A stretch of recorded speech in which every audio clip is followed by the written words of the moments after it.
Salut à tous, je suis ravi de vous retrouver aujourd'hui pour une nouvelle vidéo. J'aimerais aujourd'hui vous parler de la mission des flammes jumelles.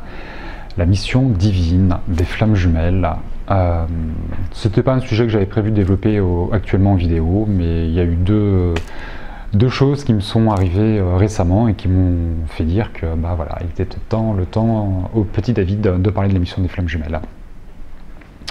La première, c'est Lise que j'ai eu en consultation il y a quelques jours, qui s'est mis une pression d'enfer en se disant il faut vite que je me réunisse avec mon jumeau parce qu'on a une mission à deux couples à remplir.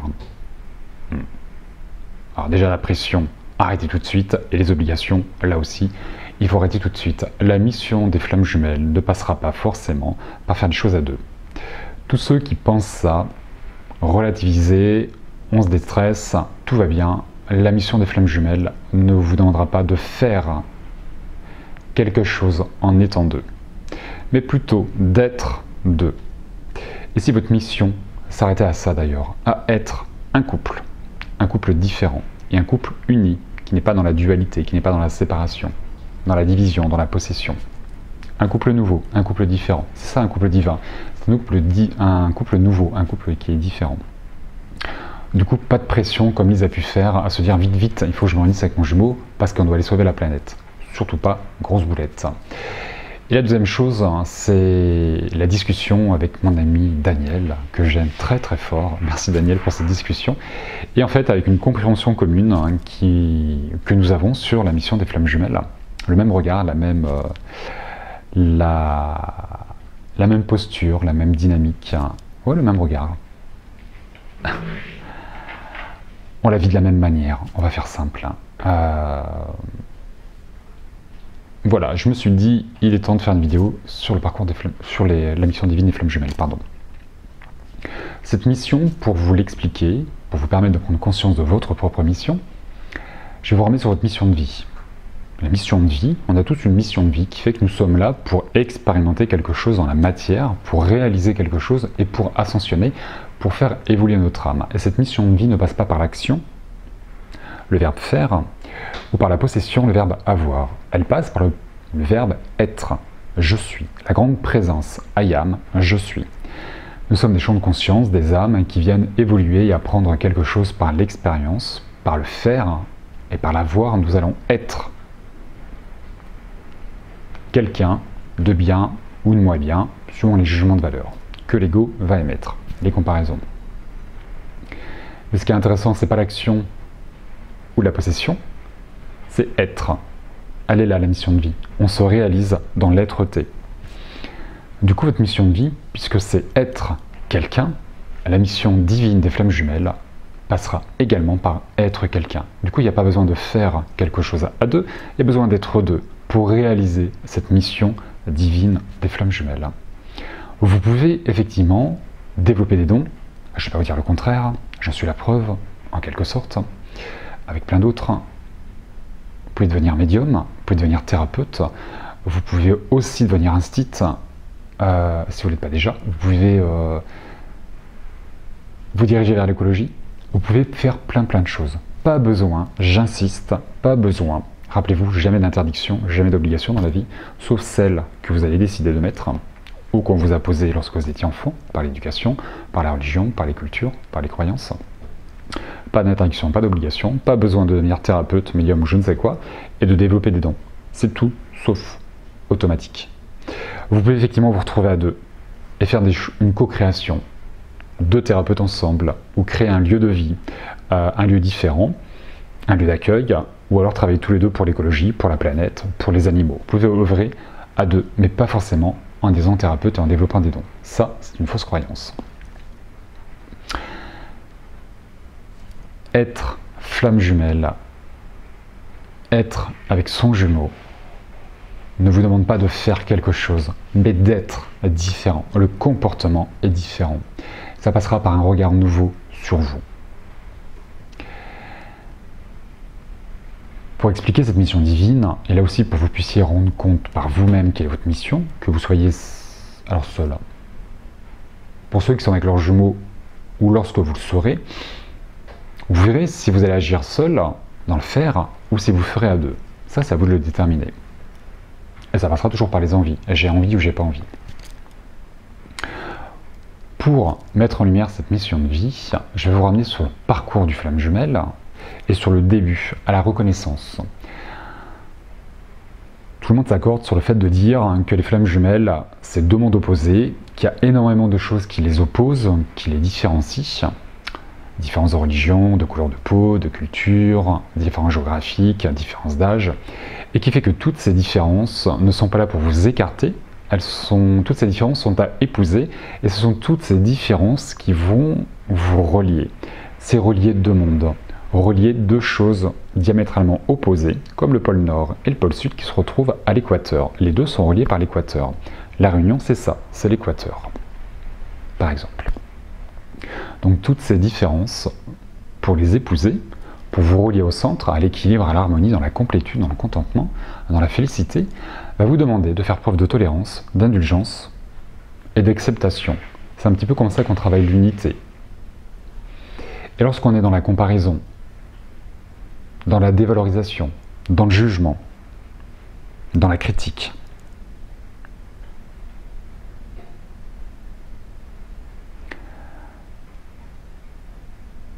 la jalousie parfois, on va rentrer dans une séparation. Sur soi, la critique de soi, on rentre dans la dualité. Et la critique de l'autre, le jugement de l'autre, on rentre dans la séparation d'avec les autres. Nous quittons un monde de dualité pour entrer dans un monde d'unité. C'est un petit peu le monde de 5e dimension vers lequel nous allons et le parcours de flamme jumelle.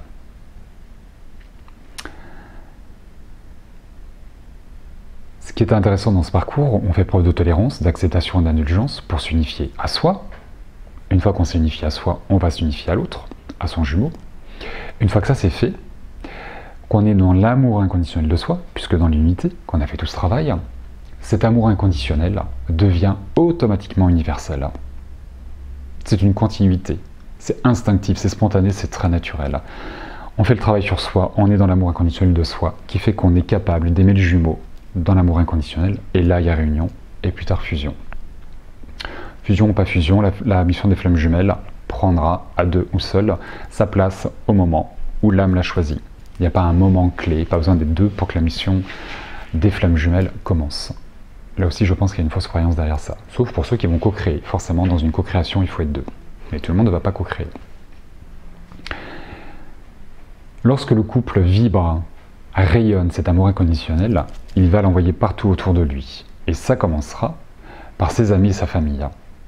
Automatiquement. C'est un rayonnement, c'est un chauffage. Et ensuite, ça ira vers les autres.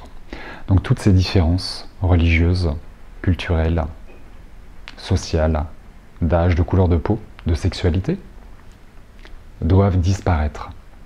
C'est le concept, c'est le parcours des flammes jumelles. À deux. Et ensuite, quelque chose de plus universel. Et pour moi, la mission des flammes jumelles, elle est là. Elle commence là et elle s'arrête là. C'est de faire péter toutes les frontières.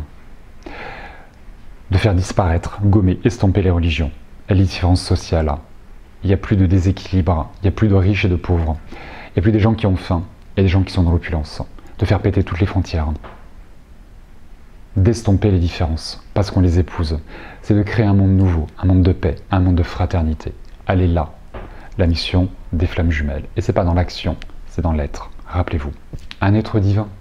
On parle de divinité d'ailleurs. Il serait peut-être intéressant de s'adresser à Dieu et de découvrir Dieu, puisque c'est une mission divine. Qu'est-ce que le divin? Dieu, le créateur, la source. Comme ça à me connaître pour ceux qui me suivaient et pour ceux qui me découvraient, moi j'aime bien l'appeler Dieu, ça me parle bien. Rien de biblique là-dedans ou de religieux. Qui est Dieu? Découvrez-le, rencontrez-le, demandez-lui quelle mission il a pour vous et écoutez sa réponse, c'est très intéressant. Dieu est partout, il est en vous, il est omnipotent et omniscient, Dieu.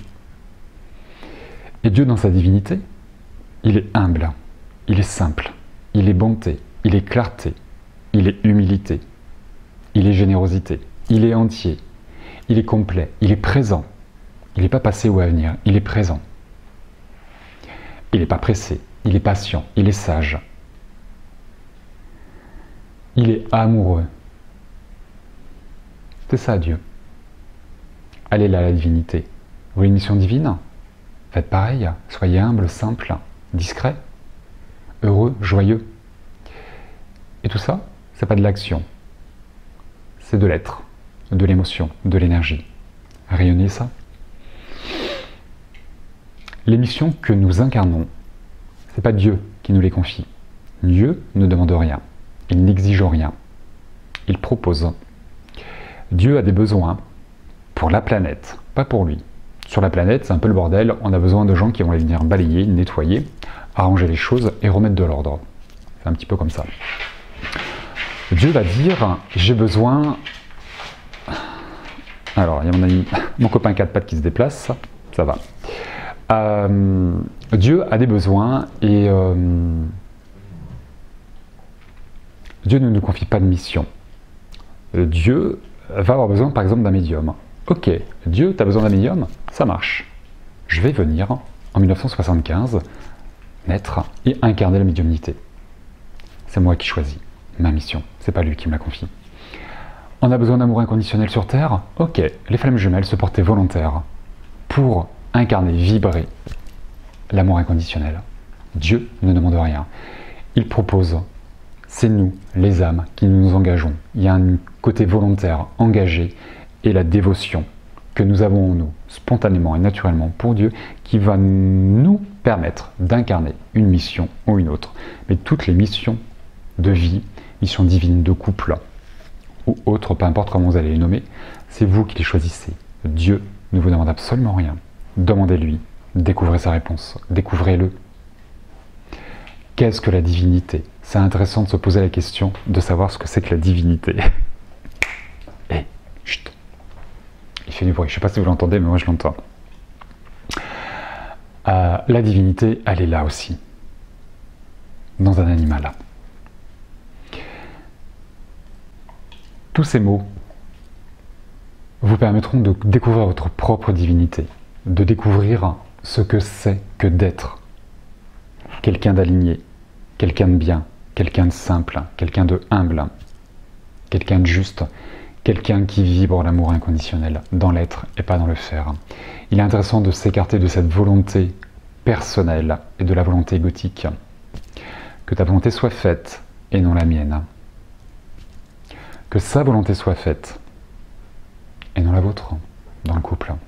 C'est intéressant d'écouter l'autre. Dans cet amour inconditionnel de soi, du jumeau, et l'amour universel qui ressort derrière tout ça, il y a toujours du respect. Je me respecte, je suis dans l'amour inconditionnel et pas dans l'amour sacrificiel.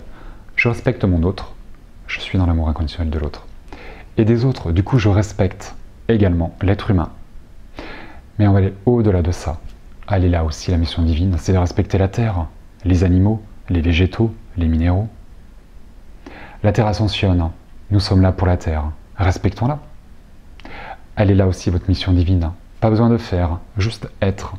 Et en conscience, d'œuvrer pour elle, dans vos gestes du quotidien, devenir écologique, manger bio. Arrêtons le massacre avec les animaux, la souffrance animale. Y être sensible, faire des prières, des soins énergétiques ou autres, ou ne rien faire. Arrêter les pesticides.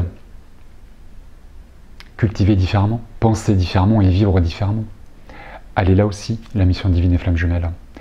Un regard nouveau sur soi, sur les autres, moins polluant, moins toxique, sur soi et sur les autres. Un regard nouveau, un couple nouveau. Elle est là, la divinité, dans la nouveauté. Du coup, pas de pression.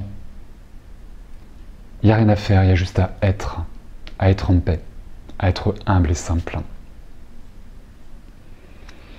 Nous sommes là pour créer un monde de fraternité, de sororité, un monde de paix. On n'est pas dans une utopie, on n'est pas chez les bisounours, c'est une réalité. Et ça a déjà commencé il y a 2020 ans. On est là pour ça. Pour tous ceux qui se prennent pour des super-héros, je vous invite à découvrir ce que c'est qu'un super-héros. Batman, Superman, Wonder Woman, Spider-Man. Ils ont tous un point commun. Ils sont hyper discrets sur leur identité. Ils parlent jamais d'eux. Humilité, simplicité. Ils sont dans le don de soi, dans l'engagement, dans la volonté de bien faire. Ils mettent leur vie en danger. ils sont prêts à mourir pour sauver les autres. Est-ce que vous êtes prêts à mourir pour sauver les autres? Est-ce que vous êtes dans la discrétion, dans la simplicité de ce que vous êtes, de ce que vous vivez, ou pas? C'est quoi un super-héros? Les super-héros sont masqués, portent un costume. Tous les sauveurs de planètes. Eh ouais. Des sauveurs de planètes, l'histoire nous en dévoile plein. Dans tous les fantasmes qui se cachent derrière cette mission divine de flamme jumelle, je vous intéresse à découvrir le parcours de Gandhi, de Nelson Mandela, de l'abbé Pierre, de Mère Teresa. Quelle vie ils ont eue? Qu'est-ce qu'ils ont laissé sur Terre lorsqu'ils sont repartis? Qu'est-ce qui vibrait? Qu'est-ce qui rayonnait? Qui ils ont été? Qu'est-ce qu'ils nous ont enseigné? Coluche. Est-ce qu'ils étaient flammes jumelles? Je sais pas. Mère Teresa et l'abbé Pierre? Je pense pas. Pas besoin d'être flamme jumelle pour faire quelque chose de bien. Là aussi, il y a un gros fantasme. C'est un travail qui est bien particulier. Mais il y a du travail pour tout le monde sur Terre.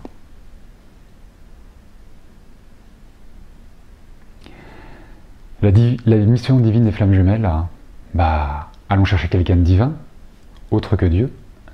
Adressons-nous à Jésus. Jésus, Marie-Madeleine, les plus illustres flammes jumelles. Quel est leur parcours à eux de sauveurs de planète? Qui est prêt à endosser leur rôle? C'est ce que vous voulez vivre dans votre mission divine?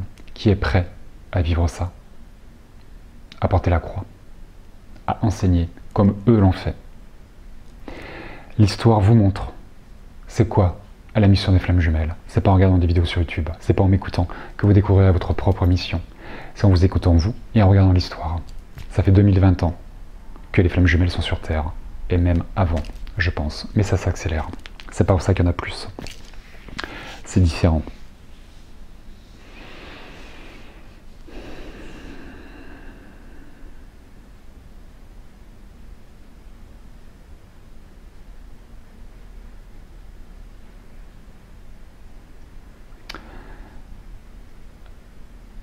Pour conclure tout ça, pour moi la mission des flammes jumelles, c'est de réunir deux mondes, deux religions, deux couleurs de peau différentes, de faire péter tout ce qui est source de discrimination, de rejet, d'exclusion, d'abandon, d'humiliation, de trahison, l'unité. Tout comme les âmes sont dans une symbiose, une communion, dans une unité de l'autre côté. Que ton règne vienne, sur terre comme au ciel. Relier la terre et le ciel, elle est là la mission divine des flammes jumelles. Spiritualiser la matière et matérialiser la spiritualité. Un comportement différent. Sois humble, car tu es fait de terre, et sois noble, car tu es fait d'étoiles. Elle est peut-être là, la mission des flammes jumelles, d'incarner, d'être quelqu'un de différent, de tolérant, d'indulgent, d'accepter les différences, d'épouser les différences, d'épouser ses propres différences dans ses dualités. Voilà, j'espère que ces explications, ces mots, ma compréhension avec mon ami Daniel, la manière dont nous vivons nos parcours et nos missions de flammes jumelles, permettra de peut-être mieux comprendre quelle est la vôtre. Il n'y a pas besoin de développer des dons, de devenir médium ou thérapeute, pas besoin de mettre sa tronche sur YouTube, pas besoin de co-créer à deux, c'est pas systématique. Et qu'il n'y a pas d'obligation, il n'y a pas d'interdiction. Surtout dans ce parcours. Voilà. John Lennon était-il flamme jumelle? C'est intéressant de se poser la question. Qu'est-ce qu'il a imaginé, John Lennon? Qu'est-ce qu'il nous a laissé? Qu'est-ce qu'il a chanté? Et si elle était là, la mission divine et flamme jumelle là aussi? Je vous laisse y réfléchir. Je vous laisse le découvrir. Je vous laisse le comprendre. Et je vous laisse le vivre. Voilà, je vous embrasse bien fort. Je vous dis à très bientôt pour une prochaine vidéo. Et d'ici là, prenez soin de vous.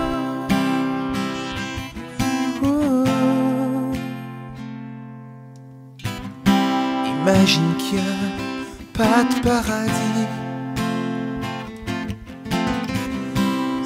facile si tu essaies. Aucun enfer en dessous de nous. Au-dessus de nous, juste le ciel.